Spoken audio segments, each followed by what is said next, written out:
महाराज हम जनकपुर से आए हैं आपके बेटवा के विवाह की सूचना लेकर के। महाराज पूरा नभमंडल गूंज गया रघुवर के जयकार से।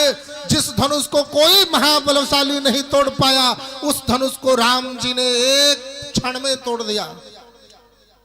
उनका विवाह जनक दुलारी से होना सुनिश्चित हुआ है। महाराज जनक दुलारी को अपनी बहू स्वीकारने हेतु, जनक दुलारी को विदा कराने हेतु आप चलिए जनकपुर, बारात सजाइए। महाराज दशरथ जी अपने पास वाले आसन पर बिठाते हैं दोनों को और बिठा करके कहते हैं, भैया विचार करिए, एक चक्रवर्ती सम्राट दूत को पुकार रहा है, दूत से कह रहा है, भैया चलेंगे जरूर, लेकिन पहले हमारे दोनों बेटवा की खुशहाली तो बताइए, उनका हालचाल तो बताइए।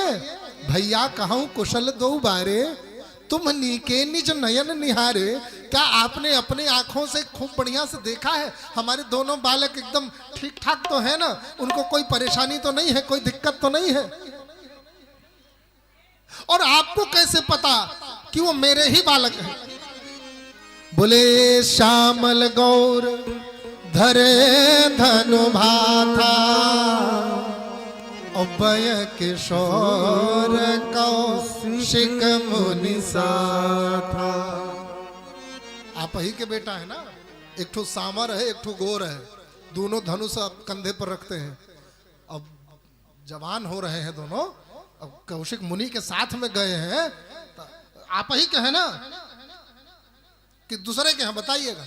ना ना हमारा ही है, लेकिन क्या करें, जब से वो गए हैं ना तब से उनका हाल चाल अभी तक नहीं मिला है।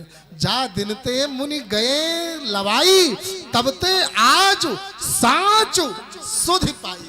सच्ची बता रहा हूं, पहली बार आज उनका हाल चाल मिल रहा है। थोड़ा भावुक हो गया। उपहार मंगाए, बोले लो उपहार। उपहार ले लिया दूतों ने, कहा महाराज स्वीकार है। एक निवेदन और हमारा है। बोले क्या? हमारी बेटी सीता ने राम के गले में जयमाला डाल दिया है। इस रिश्ते से राम जी हमारे दामाद हो गए हैं और ये दामाद की भूमि है। यहां पर हम इतने देर तक रहे हैं, यहां पर इतने देर तक हम खड़े हुए हैं, सरयू के जल का पान किया है। ये जो उपहार है, दूत होने के नाते स्वीकार कर लिया, लेकिन एक बाप होने के नाते ये उपहार अब हमारा हुआ। अब ये अयोध्या में इतनी देर रहने का कर आप हमसे स्वीकार करो दक्षिणा के रूप में। महाराज दशरथ जी को वापस कर दिया, कहा नहीं चाहिए। दशरथ जी महाराज ने बुलाया अपने मंत्रियों को, बोले सुनो एक काम करो, तुरंत बारात सजाओ। अच्छा सेनापति को बुलाया, बोले सुनो इधर आओ। जी महाराज हमें अयोध्या की रक्षा करनी है ना। बोले ना, एक टुकड़ी अयोध्या छोड़ दो, बाकी सरयू महारानी रक्षा कर लेंगी अयोध्या की, हम सबको अयोध्या की रक्षा करने की जरूरत नहीं। आज आवश्यकता राम जी को है हमारी ज्यादा। मतलब बोले सुने नहीं, बड़े बड़े भटभूप आए थे, बड़े बड़े राजा, बड़े बड़े बलशाली लोग आए हैं उस सभा में। विवाह में यदि कोई बाधा पड़ जाए, विवाह होते समय यदि कोई राजा ललकार दे युद्ध के लिए या राम को बंदी बना ले, तो क्या करेंगे हम लोग?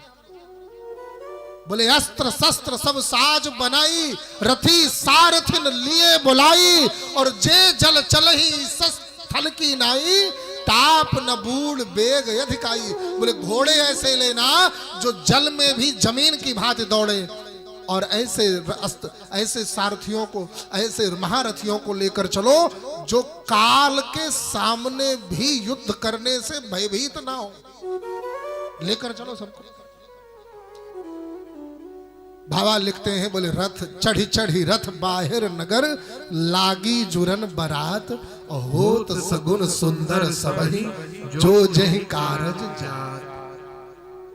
शगुन होने लगा। कैसा सगुन? गोस्वामी तुलसी बाबा लिखते हैं कि सगुन ऐसा हुआ है, गाय अपने बछड़े को दूध पिला रही है।